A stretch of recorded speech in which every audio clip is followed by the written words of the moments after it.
Mesdames et messieurs, bonsoir et bienvenue dans ce journal au sommaire. L'équilibre global de la planète dépend énormément des océans écosystèmes dynamiques. Dans ce journal, vous suivrez les fonctions écologiques de ces milieux aquatiques. Les Nigériens étaient aux urnes ce dimanche. Le plus grand défi du futur président fait face aux attaques djihadistes. Et puis, campagne de vaccination à la fois dans plusieurs pays de l'Europe. La présidente de la Commission européenne qualifie le début de cette campagne de moment touchant d'unité.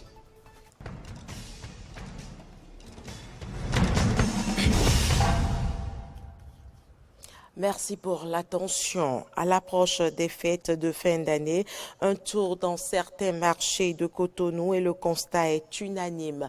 Méventes, spéculations, manque d'affluence autour des étalages. Les commerçants sont à l'épreuve de la morosité économique et de la crise sanitaire qui affecte leurs activités. Natacha Kofi, Denis Maroya. À l'instar des autres villes, Cotonou se prépare à vivre les fêtes de fin d'année qui s'annoncent à grands pas. Au marché d'Antokpa, le plus grand marché de la ville, les boutiques sont pratiquement désertes. Les commerçants se plaignent de la morosité économique ambiante et des conséquences de la Covid-19 sur les habitudes et les finances de chacun. Cette année, pour ne pas vous mentir, c'est du fiasco. On ne comprend rien, on ne vend pas. Tout d'abord, on n'a pas voyagé à cause du Covid. Mais tout ce qu'on a dans les boutiques, comme les marchandises, tu fais sortir, les gens viennent, elles sont intéressées, mais elles nous disent qu'ils n'ont pas de l'argent. Mais on ne vend pas. Moi, j'étais au marché jeudi, je n'ai rien vendu. Vendredi, c'est la période de fête, on est resté à la maison. Samedi, on est arrivé, j'ai vendu que 20 000 dans tout ça là. Le dimanche, j'étais là, j'ai vendu un paire de chaussures. Un paire de chaussures, 7 500. Aujourd'hui, je suis encore là, je n'ai rien fait encore.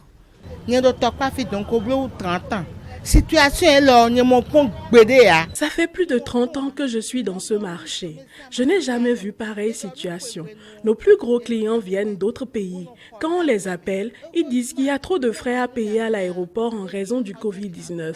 Heureusement que cette année, nous n'avons pas fait de prêt. Autrement, nous nous serions endettés. On souffre difficilement.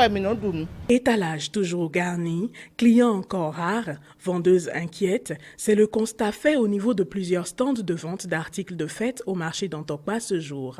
Alors que nous ne sommes plus qu'à 3 jours des fêtes du Nouvel An, certaines commerçantes nous donnent les raisons qui sous-tendent, selon elles, le phénomène de mévente cette année. L'argent que les gens prennent au boulot comme agent de fin du mois là, c'est dans ça qu'ils vont payer la location, dans ça ils vont manger, la voiture va dire pour elle, tout pour la maison c'est dans ça.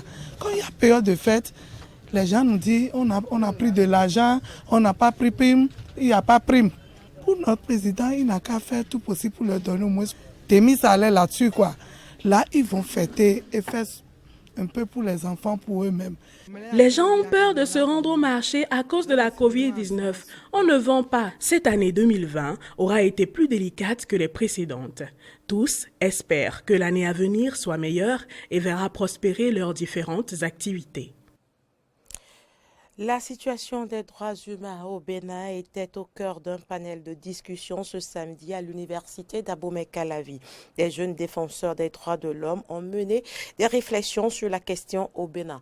Laurent Toneikes, Fiacre, Voitan. La situation des droits humains préoccupe le centre de formation en mécanisme de droits humains.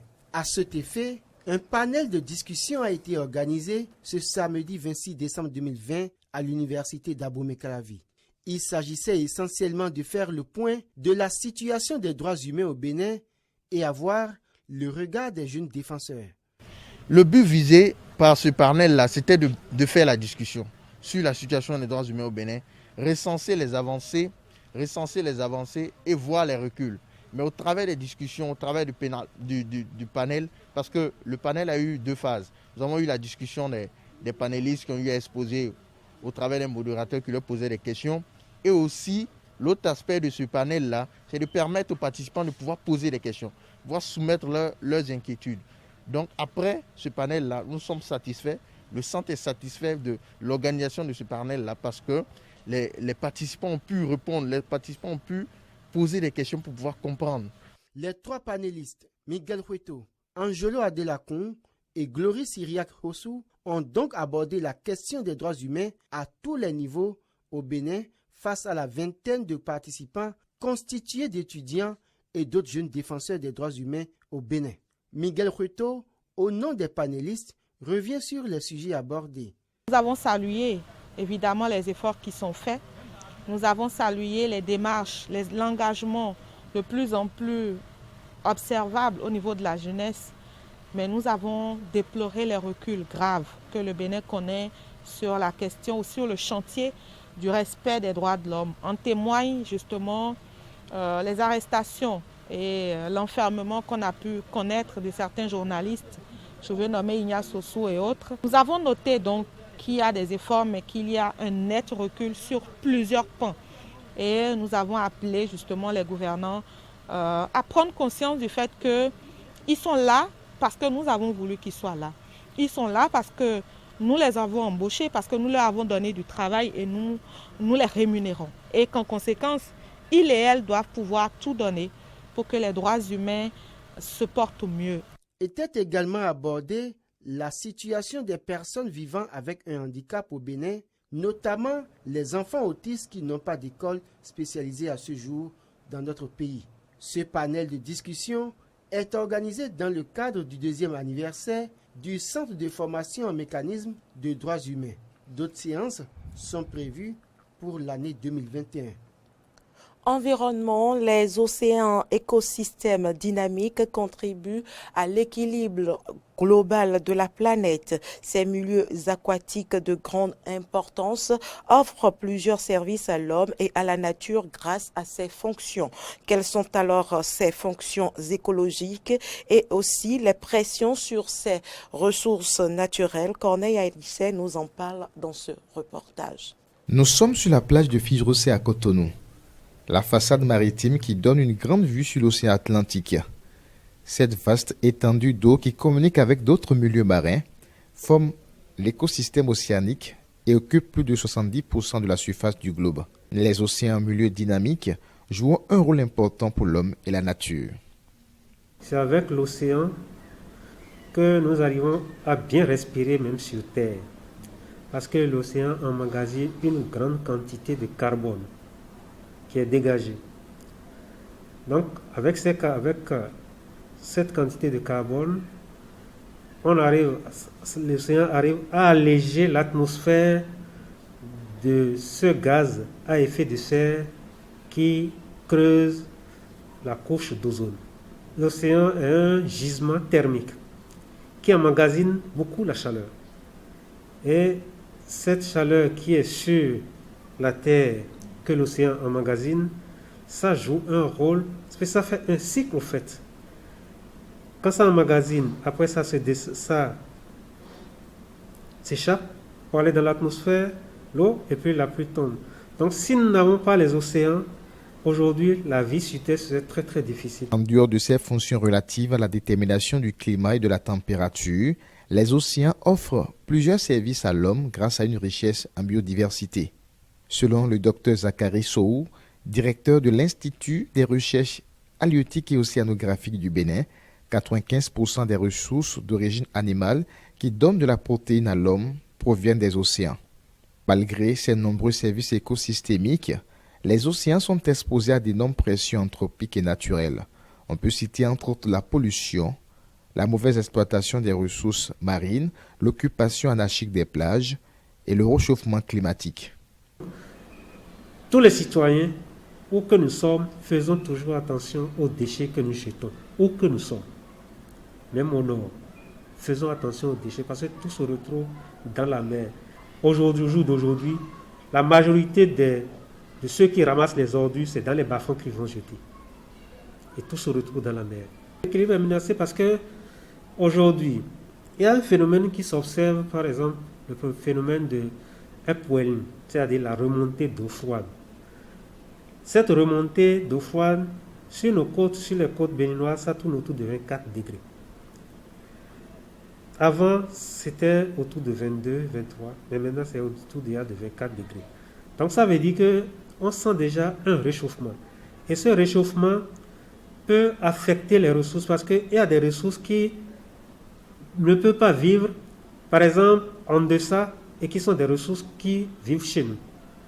Si, à terme, si cette température augmente, là, il y a des ressources qui vont disparaître.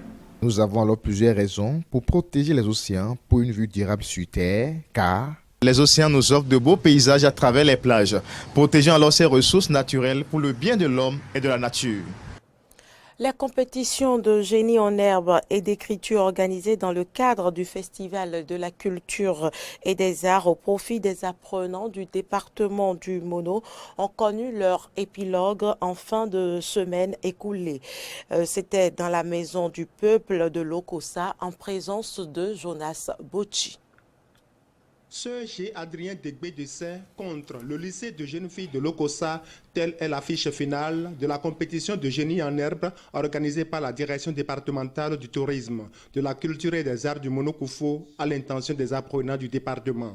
Une initiative qui rentre en ligne de compte de la promotion de la culture telle que voulue par le président Patrice Talon. La culture est devenue depuis l'avènement de la rupture et du nouveau départ un pilier fondamental pour le développement de notre pays.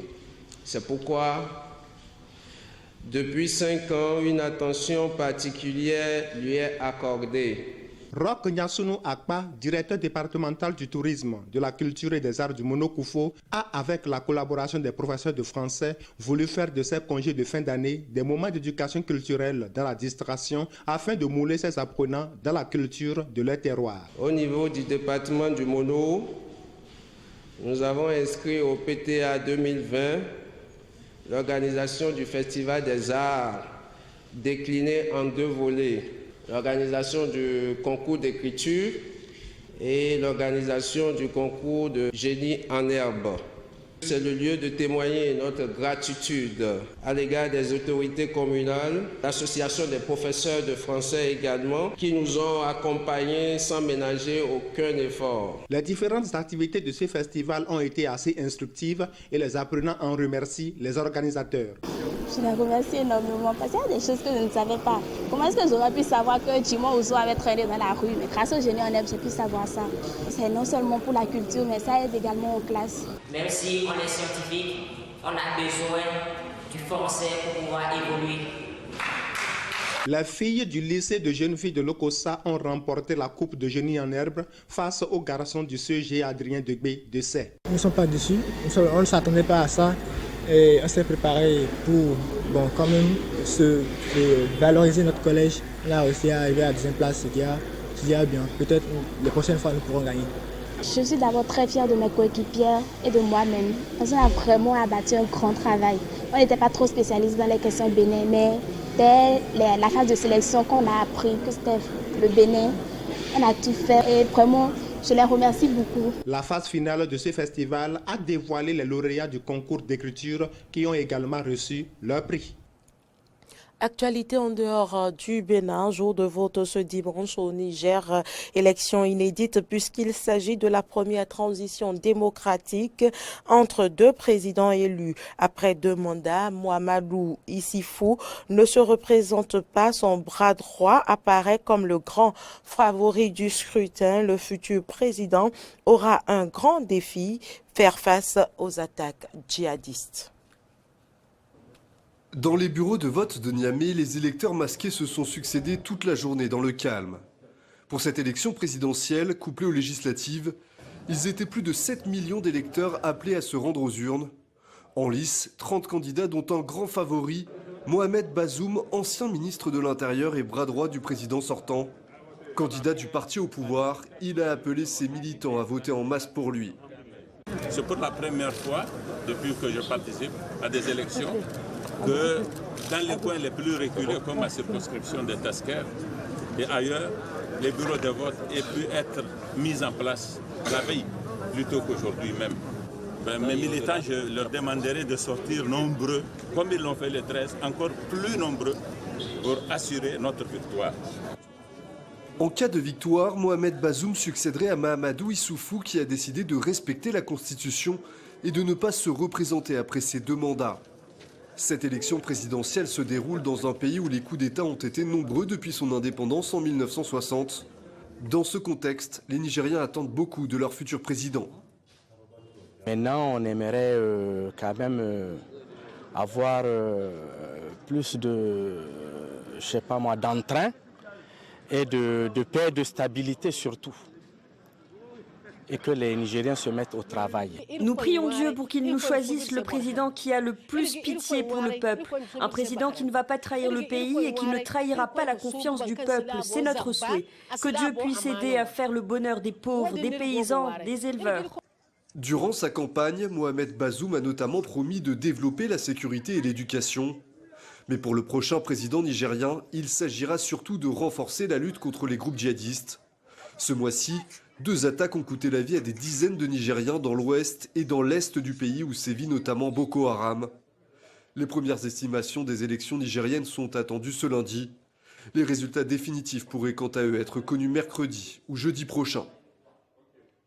En Centrafrique, le premier tour des élections présidentielles et législatives a pu se tenir ce dimanche dans le calme à Bangui et ce, malgré les violences redoutées des groupes armés. Le scrutin a été toutefois perturbé en dehors de la capitale, à Bouar, 2e ville du pays. Les habitants n'ont pas pu voter. Des tirs à l'arme lourde ont été entendus. Suivez plutôt. Le scrutin de tous les dangers s'est finalement tenu dans le pays, alors qu'une dizaine de villes n'ont pas pu organiser le vote. Les rebelles de la coalition patriotique pour le changement, la CPC, qui ont attaqué ces villes, veulent en effet faire échouer la volonté du gouvernement centrafricain de maintenir le scrutin. On peut d'ores et déjà noter une grande mobilisation, malgré la psychose dans la ville de Bangui, mais aussi dans plusieurs villes, dont Bombari, en proie aux violences armées. Dans d'autres villes du pays, les groupes armés se sont clairement opposés au scrutin et ont brûlé, comme dans la ville minière de Carnot, des urnes à la fin du scrutin. Malgré tout, le président sortant Faustin Archange Touadéra a appelé les Centrafricains à remplir leurs devoirs citoyens et à voter massivement. L'appel a par exemple été suivi dans des quartiers tendus comme le PK5 à Bangui, où plusieurs groupes d'autodéfense sont encore opérationnels et où nous nous sommes rendus en journée.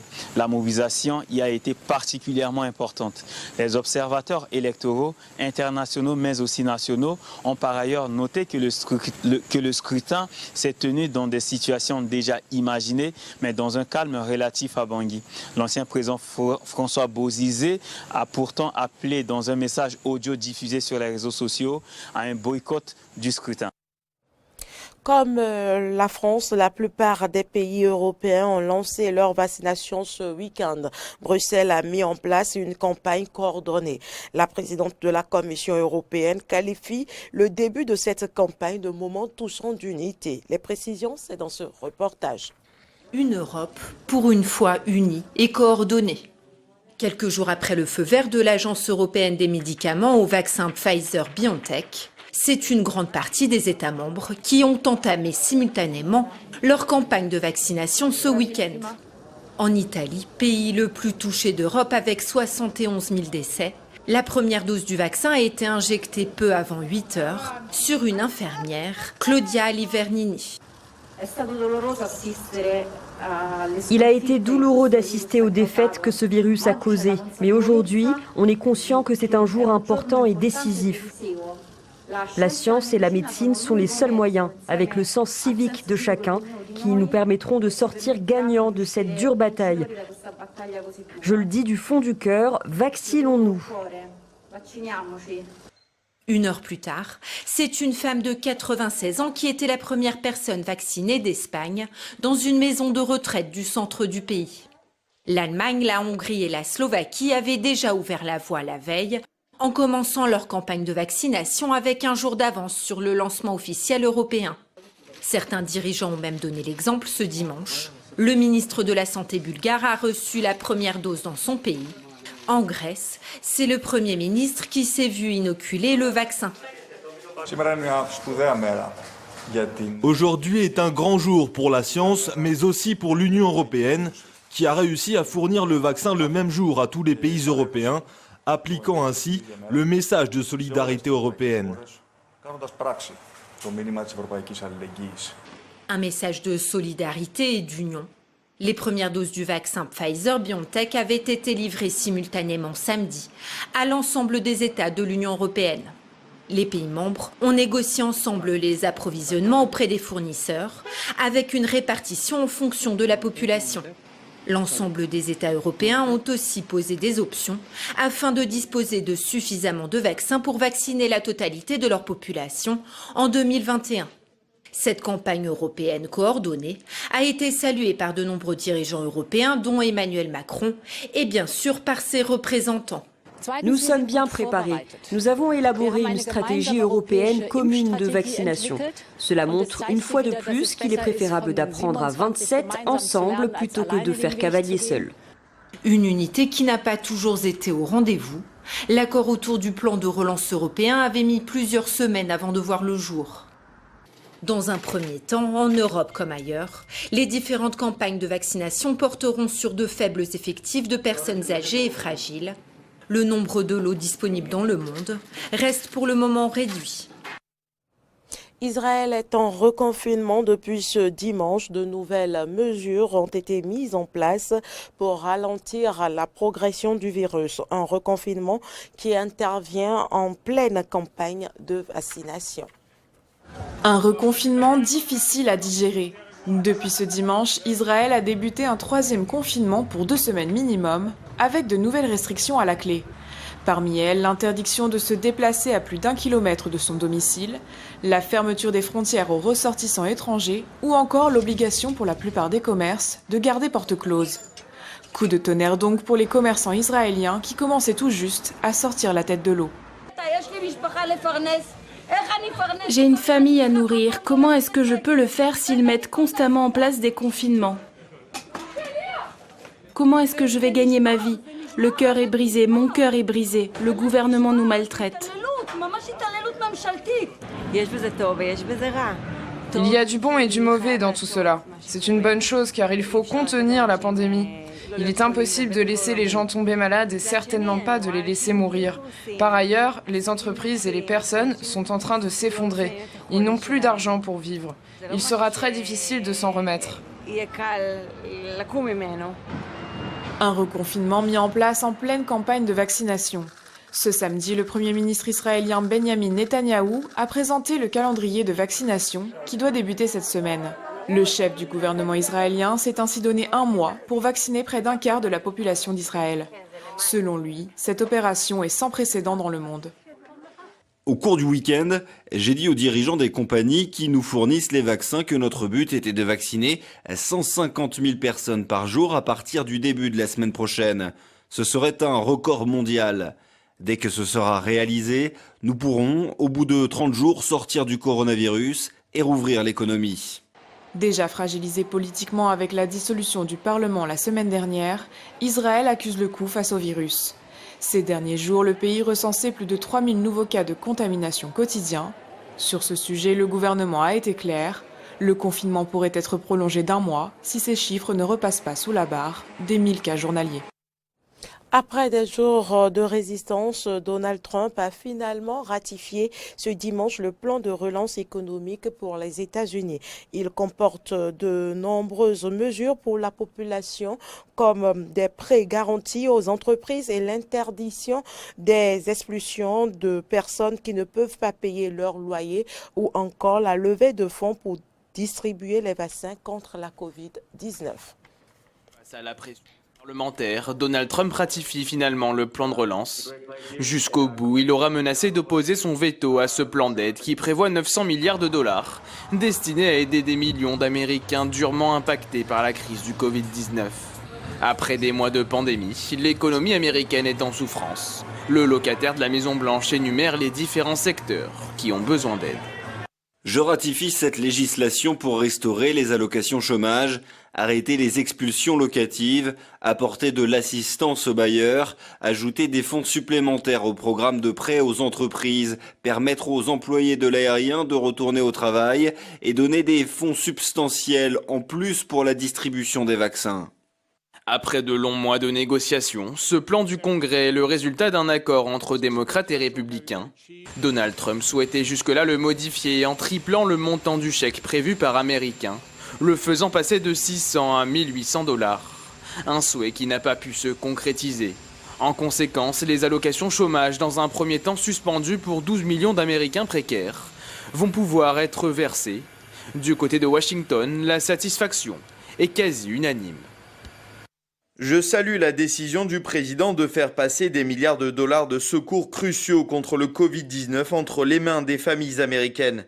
Je suis heureux que le peuple américain reçoive cette aide indispensable alors que notre nation continue de lutter contre cette pandémie. Parallèlement, Donald Trump a signé la loi de financement de l'État fédéral, ce qui devrait permettre aux services publics de rester ouverts. Et comme le veut la tradition, Donald Trump a usé de son droit de grâce plus d'une fois. Il a choisi une 50aine de personnes. Fin de ce journal. Merci de l'avoir suivi. À demain.